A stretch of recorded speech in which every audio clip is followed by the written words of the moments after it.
एक बात बोले भैया, गरीबों का कोई नहीं होता है।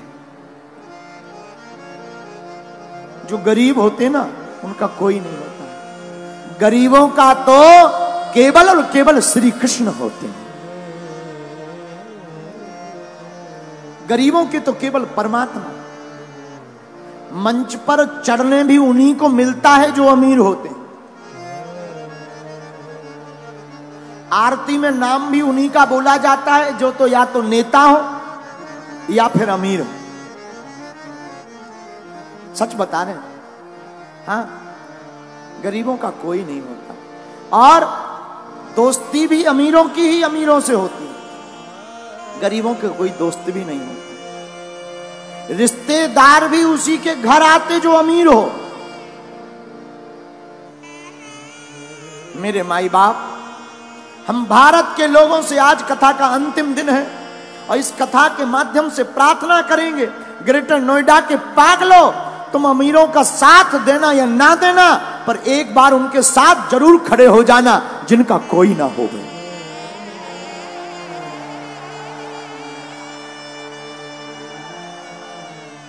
जब गरीबों की बेटी की शादी होती है ना तो बाप जानता है भूख क्या होती है। त्योहार आते हैं, अमीरों के घर पर तो तरह तरह के पकवान बनते हैं। गरीबों के घर पर कभी जाकर देखना, जो बेचारे पूरी बनाने के लिए भी तरसते हैं। गरीबी बहुत बुरी बात है। भगवान गरीब किसी को ना बनाए। दूसरी बात बोले, इस संसार में लोग कर्जा भी उसी को देते हैं जो अमीर होता है। गरीबों को कर्ज भी नहीं मिलता। क्यों? क्योंकि ये चुकाएगा कहां से। लेकिन सच बात यह है, भारत के लोगों, तुमने जरूर बुरे दिन देखे हो, बुरे दिन देख रहे हो। तुम्हारा कोई ना हो, सब तुम्हारी अवहेलना कर रहे हो, तुम्हें हर जगह से दुत्कारा जा रहा हो, कोई तुम्हारा साथ ना दे रहा हो, तब भी तुम घबराना मत। एक काम करना, तुम अपने परमात्मा पर भरोसा मत छोड़ना। वो परमात्मा एक दिन तुम्हारे चेहरे पर मुस्कुराहट लाएगा।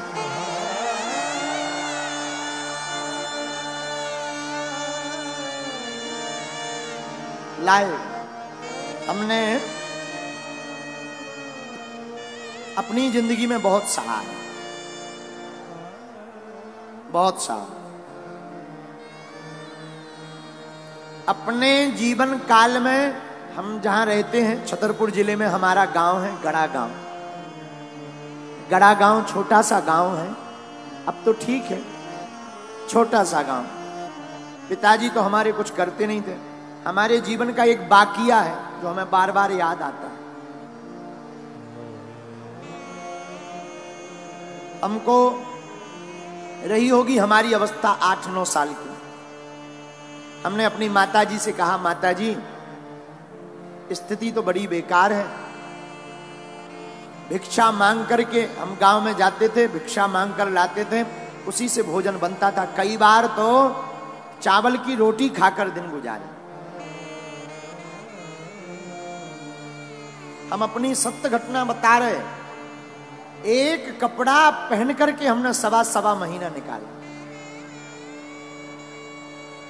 हमने माताजी से कहा, मां हमारे मन में इच्छा है कि हम वृंदावन में भागवत पढ़ने जाएं।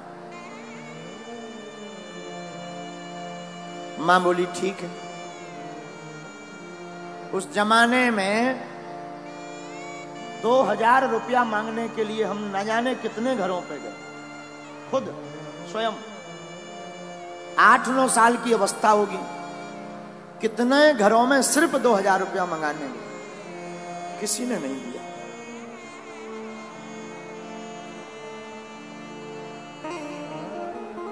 आज भी वो दिन याद आ जाते हैं। बन जाते हैं लाखों रिश्ते, जब पैसा पास होता है टूट जाता वो रिश्ता गरीबी में जो सबसे खास होता है।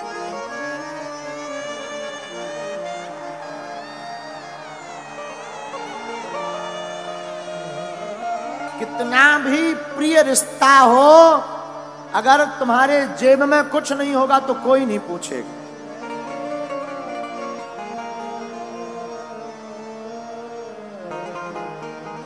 लोग तभी पूछते हैं जब तुम्हारे पास कुछ हो गए। हम भारत के लोगों से प्रार्थना करेंगे, अमीरों की बेटियों की शादी में तो लाखों के गिफ्ट लेकर तुम जाते हो, कभी मौका मिले तो उस गरीब मजदूर की बेटी की शादी में भी पहुंच जाना जिनके घर पर कोई नहीं जाता।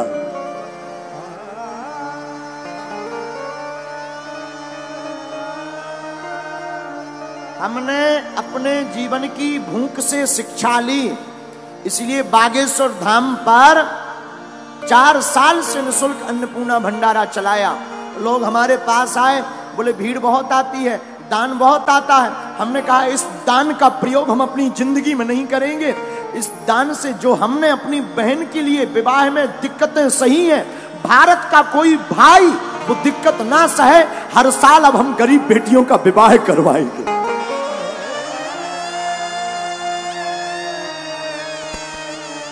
क्योंकि हमने तो सह लिया। हमने भूख भी देखी, माई बाप आज जरूर बैठकर कथा कर रहे हैं, हनुमान जी की कृपा है। हमने वो दिन भी देखे जब हमारे पिताजी का नाम लोग कार्डों में नहीं लिखवाते थे। कार्ड में इसलिए नहीं लिखवाते थे कि आएंगे तो फटे कपड़े पहन करके आएंगे।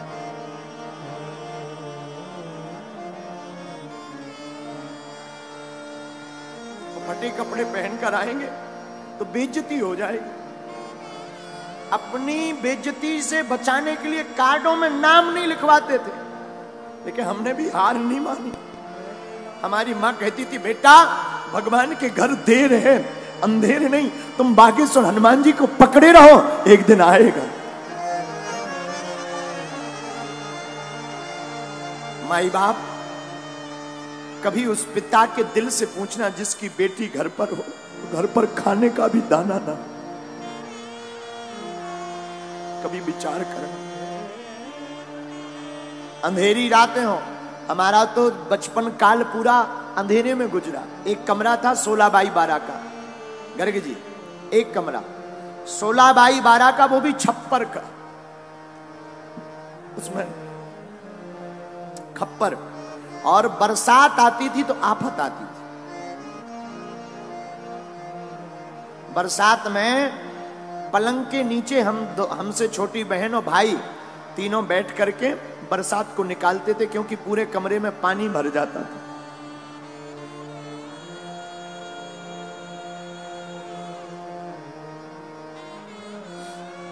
माई बाप भगवान गरीबी किसी को ना दे, गरीबी बहुत बुरी है। इससे बड़ा अभिशाप कुछ नहीं है। कोई नहीं पूछता, न मंचों पर आने देते, न आगे होने देते, दुत्कारते अलग से हैं, रिश्तेदार पूछते नहीं हैं। इसलिए माई बाप ईश्वर गरीबी किसी को ना दे। पर हम तुमसे प्रार्थना करेंगे कि तुम्हारे गांव में परिवार में ऐसा कोई हो तो हमारी प्रार्थना है किसी का तुम साथ देना या मत देना। इस बार हमने प्रण लिया 8 मार्च 2024 को जो बेटियों का विवाह होगा, ऐसी बेटियां जिनके माँ बाप है नहीं, एकदम पिछड़ी हुई, उन बेटियों को एक एक मोटरसाइकिल देंगे। साधु हम तुमसे भारत में दान लेने नहीं आए हैं, हम धन कमाने नहीं आए। भारत के लोगों हम तुम्हारे दिल में हनुमान जगाने आए हैं।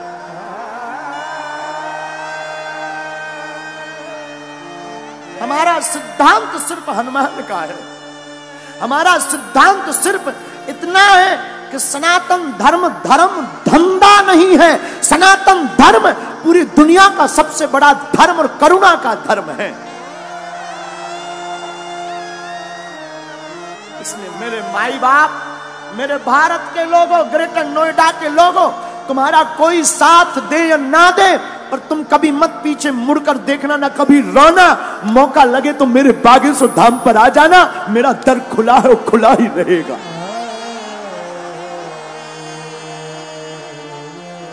कभी मत पीछे मुड़ना। चिंता मत करना तुम, जो बीत गया सो बीत गया। हमने भी सहा, बहुत सहा, अभी अभी तक सहा। अभी भी कई बार ऐसी परिस्थितियां बन जाती, दान तो हम मांगते नहीं, कई बार परिस्थिति बन जाती है कि लोन लेना पड़ता। लेकिन एक बात बोले, हमारी माँ ने और हमारे गुरु ने हमें एक चीज सिखाई, उसका भरोसा मत छोड़ना।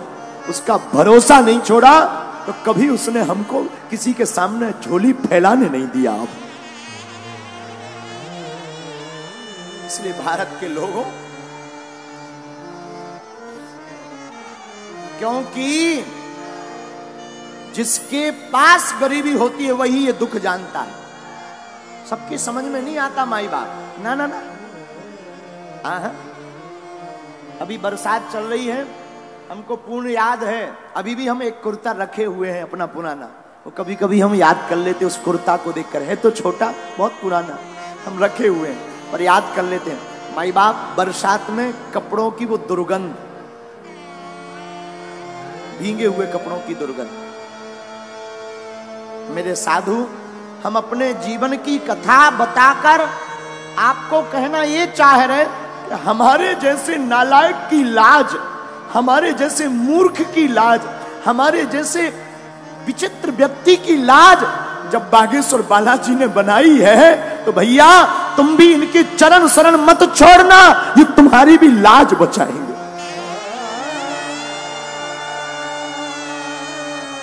हम ना तो पढ़े लिखे हैं, ये जो आप टीवी पर देख रहे हैं ना, ये हमारा पुराना घर है। यही वो घर है जिसमें हमने अपनी जिंदगी की शुरुआत की, जिसमें हमने अपने जिंदगी को जिया। ये घर ना आज भी कई बातों को संजो करके रखे हुए।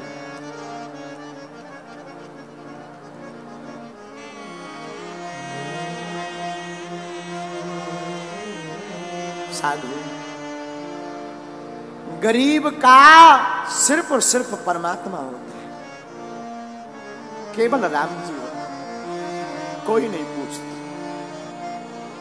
मुझे कौन पूछता था, तेरी बंदगी से पहले मैं खुद को ढूंढता था इस जिंदगी से।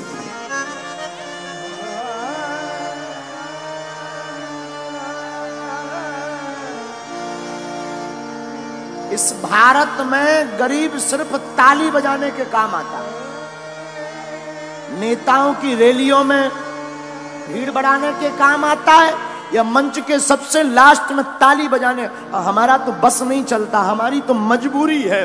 हमारी तो सबसे बड़ी मजबूरी है कि अगर हम इन लोगों को साथ नहीं देंगे, इन लोगों को मंच पर नहीं चढ़ाएंगे, तो कौन टेंट लगाएगा, कौन व्यवस्था बनवाएगा। वरना हमारी दिली इच्छा तो यह है कि सबसे लास्ट में जो बैठा है वो मंच पर आने का अधिकारी है।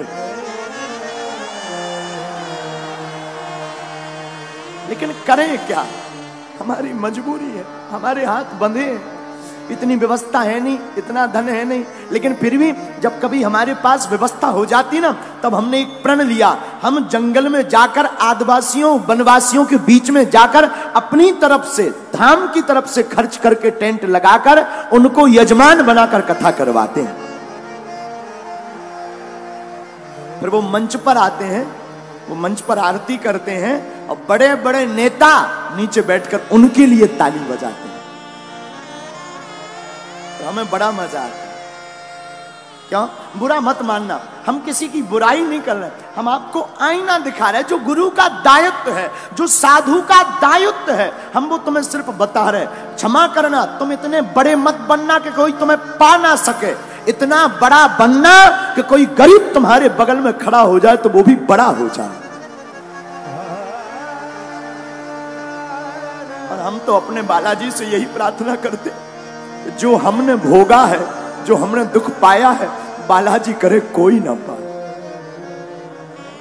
कोई ना पाए। और जितने लोग आज यहां बैठे हैं, हनुमान जी करें कि जाओ तुम्हारी झोली ऐसी ही भरती रहे,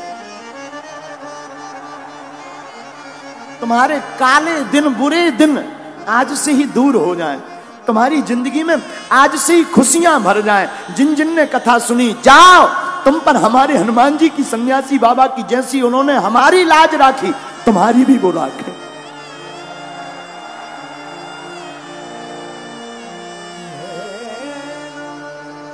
पर माई बाप सुदामा के जीवन में भी यही हाल।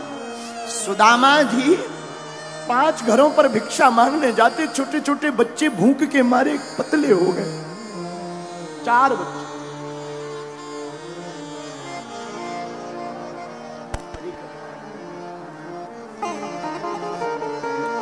एक दिन कुछ चावल मिले, तंदुल सुदामा जी ने बनाया। सोचा आज पाले में।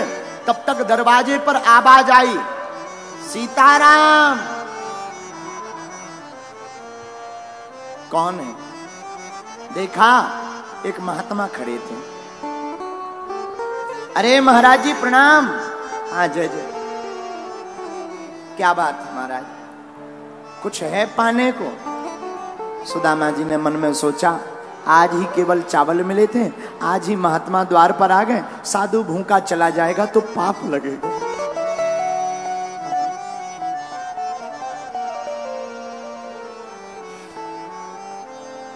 साधु भूखा जाएगा तो पाप लगेगा। आओ भगवान।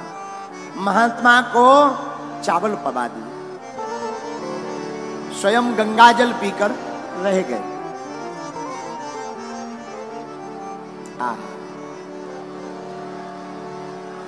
उन महात्मा ने सुदामा की पत्नी सुशीला को बताया, क्या तुम्हें पता है तुम्हारे पति के मित्र द्वारकाधीश हैं? आहा।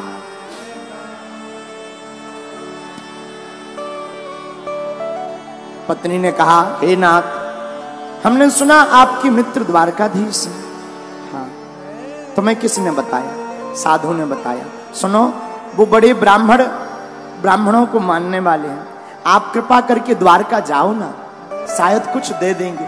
कुछ दे देंगे तो कम से कम बच्चे भूखे तो नहीं रहेंगे। बच्चों को क्या मुंह दिखाएं? बात भी सही है, माँ बाप बच्चों को क्या मुंह दिखाएं?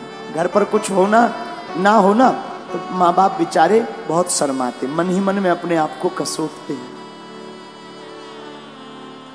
पर देवी जी, मित्र के घर, राजा के घर, गुरु के घर और भगवान के घर, इन 4 जगहों पर खाली हाथ नहीं जाना चाहिए।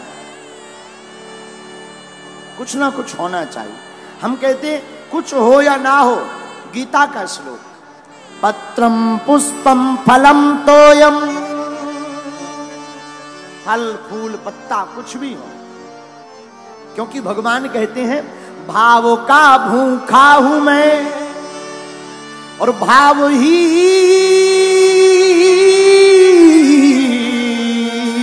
एक सार है। भाव से जो मुझको भजे, स्वभाव से बेड़ा पार। भाव बिन कुछ भी दे तो मैं कभी लेता नहीं, भाव पूरत तेरी ही करती मुझे लाचार है। और बांध लेते भक्त मुझको भाव की जंजीर में, इसलिए इस भूमि पर होता प्रभु का अवतार है। प्रभु भाव के भूखे हो प्रभु जी, भाव के भूखे। परमात्मा भाव का भूखा है, पदार्थ का नहीं। हम लोग भगवान के सामने फल रख करके, पुष्प रखकर, दान रखकर ये सोच लेते कि हम धर्मात्मा हैं। परमात्मा की नजर में वो धर्मात्मा नहीं जिसने पदार्थ रख दिया, परमात्मा की नजर में वो धर्मात्मा है जिसने अपना दिल ही चढ़ा दिया।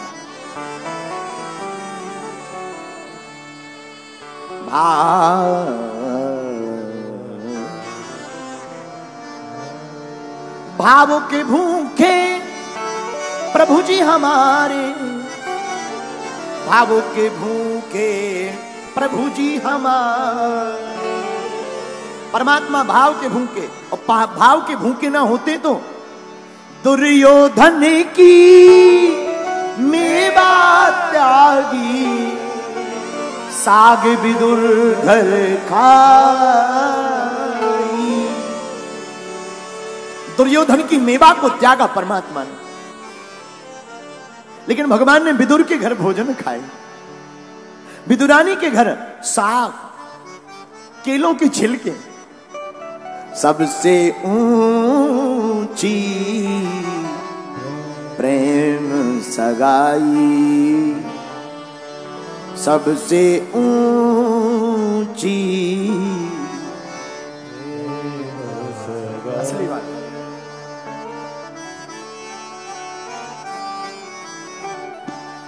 कौन कौन भगवान को भाव से पाना चाहता है? प्रेम सगाई, प्रेम सगाई, प्रेम सगाई, प्रेम सगाई, हाँ प्रेम सगाई, प्रेम सगाई, प्रेम सगाई, प्रेम सगाई, प्रेम सगाई, सगाई, प्रेम सगाई, सगाई। अब उठा लो दोनों हाथ। सबसे ऊंची प्रेम सगाई, सबसे ऊंची प्रेम सगाई, सबसे ऊंची प्रेम सगाई, सबसे ऊंची। दोनों हाथ उठा करके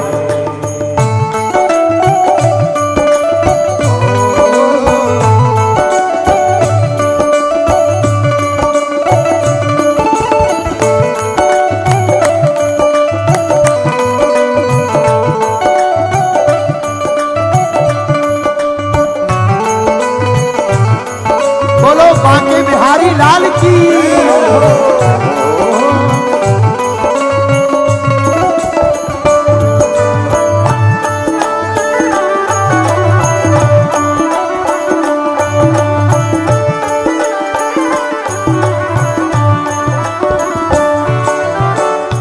आहा हा हा ओ हो,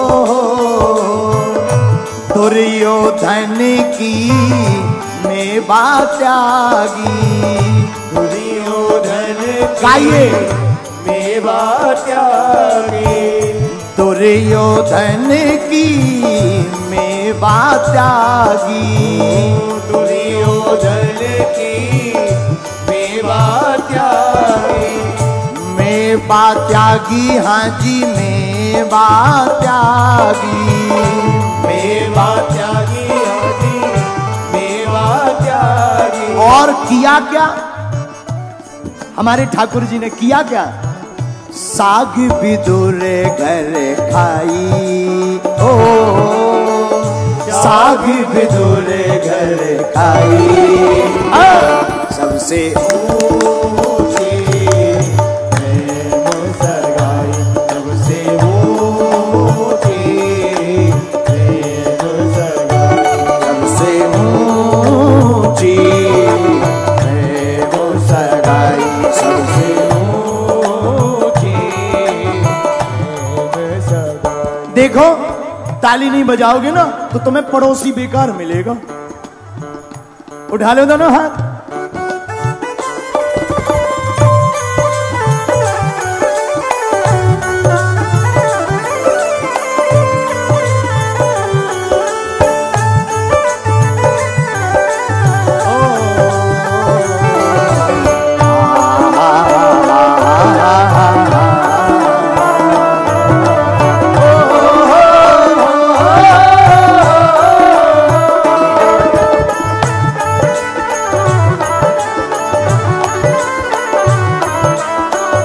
हाथ उठा करके हरि बोल।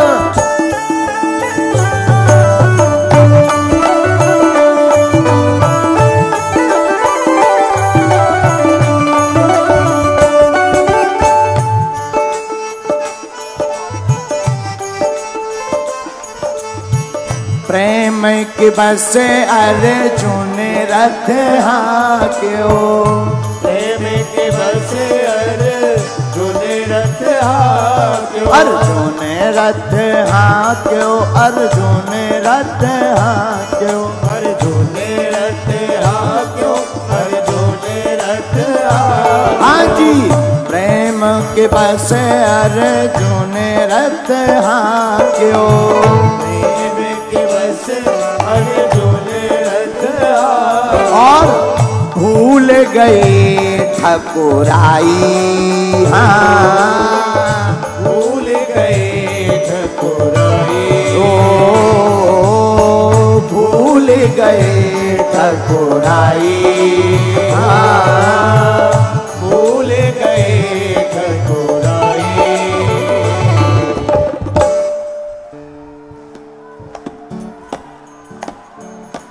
और धीरे बजाओ।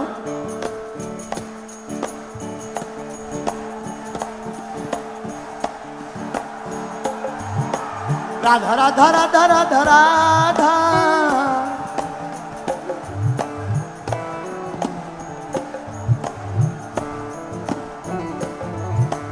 राधा राधा राधा राधा राधा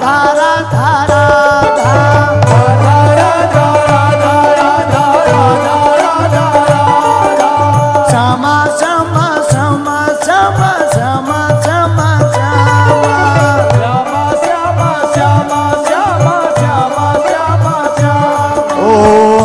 प्रेम के बसे अर्जुन रथ हाक्यो, प्रेम के बसे अर्जुन रथ हाक्यो। और भूल गए ठकुराई, हाँ भूल गए गाइए। ठकुराई, सबसे ऊंची प्रेम सगाई, सबसे